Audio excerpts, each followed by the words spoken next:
These are the first impressions on two socket sets from GearWrench SAE and Metric. The first set is 56 pieces, 3/8 drive, 1 ratchet, model number A0550P, and the ratchet has 120 teeth and 2 pawls in there, and they alternatively get engaged. The second set is a 76-piece SAE and Metric with 2 ratchets with 84 teeth, 1/4 inch drive, and 3/8 drive, model number 80948 with 12 points per socket. And the first set has 6 points per socket. Both sets are made in Taiwan, but the 56 socket set boasts about lifetime warranty and off-corner loading. The 76 socket set doesn't mention lifetime warranty or off-corner loading. However, it comes with 2 ratchets and 16 more sockets on the lower spectrum, or the lower end of the spectrum. Both sets end up at 1 inch on the SAE side and 19 millimeters on the Metric side at the higher end of the spectrum of sockets. But on the 56 socket set, you end up at 6 millimeters on the Metric side and 1/4 inch on the SAE side. However, on the 76, you end up all the way to 3/16 on the SAE side and 4 millimeters on the Metric side. So basically on the Metric side, you have 3 more dimensions that you can use this set with, and 5 more dimensions on the SAE side. On the Metric side, which interests me the most because I can use it on 3D printing, is 4 millimeters, 5 millimeters, 5.5, and 6. This 56 socket set also has 6. Both have 7 millimeters to change nozzles, and probably 6 also helps with that for some weird nozzles like that. So they both can be used in 3D printing. I have a few pet peeves with these sets.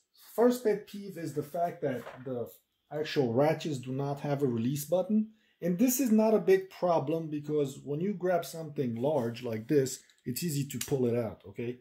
But the problem begins to happen when you have something small like this, okay? So when you have something small like that and you push it in, it's okay. But when you try to take it out and you have some grease on your gloves or hands, then it becomes a little more difficult, okay? So what I like to do is basically press against thumb. Okay, so that's one of the things that might become annoying when you need to use just a ratchet with in a small, awkward place. But most of the time, when you use the extenders, you kind of go through the same process. However, you still have this lip here, which kind of allows you to pull these things out.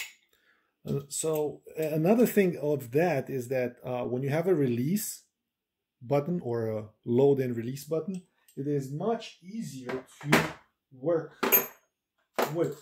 So for example, this has a release button, and basically when I'm already holding a socket in my hand, right, I can't really use this socket and pull this out. So basically what I do, I can just release it and then feed it, or release it and let it fall off.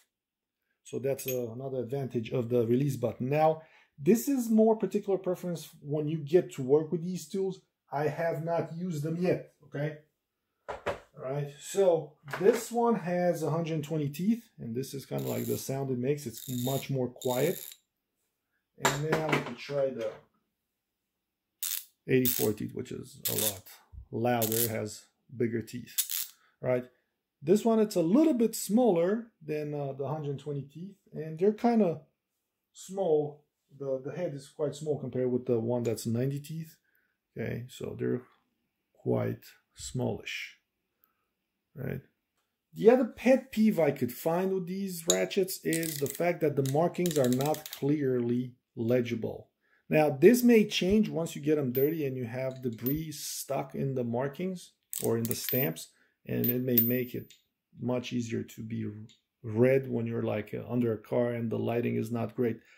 So you need to keep them at a certain angle to be able to properly read the markings on them. In addition, the millimetric ones have these ridges here on the bottom, whereas the SAEs don't. So that's another way of differentiating in between them on a quick glance if you need to switch between millimetric and or SAE.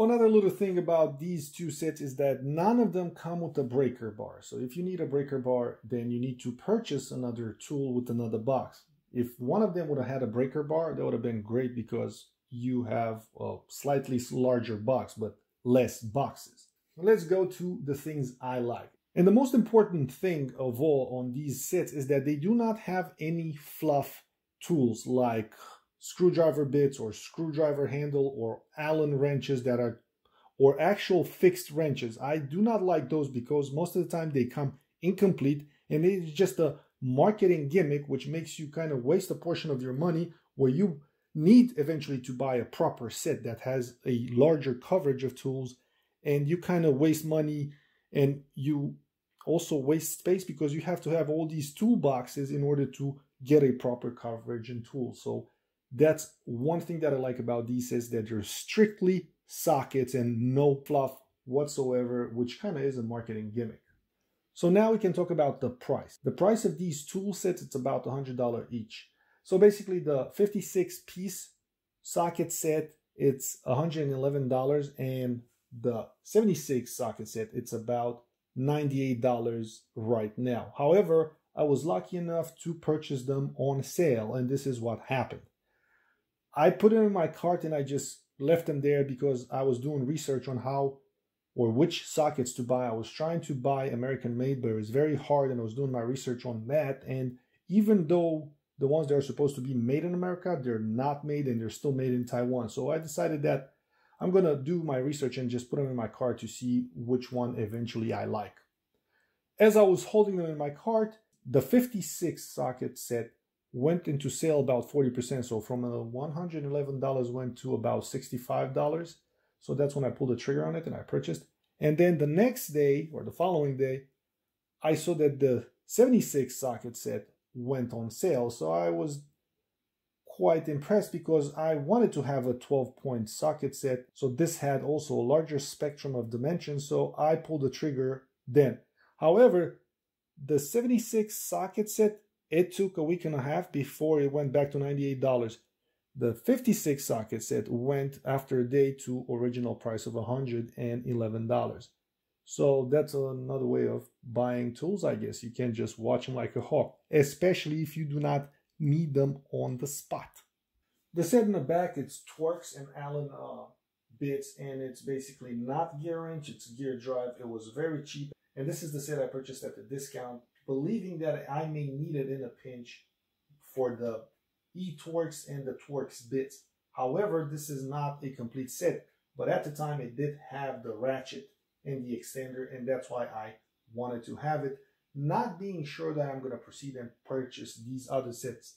However, now I do have my eye on another Torx set that has 64 bits of Torx and Torx and a complete set of Torx from E6 all the way to E24. This does not have that. And with that, I bid thee, mon amis, farewell and adieu.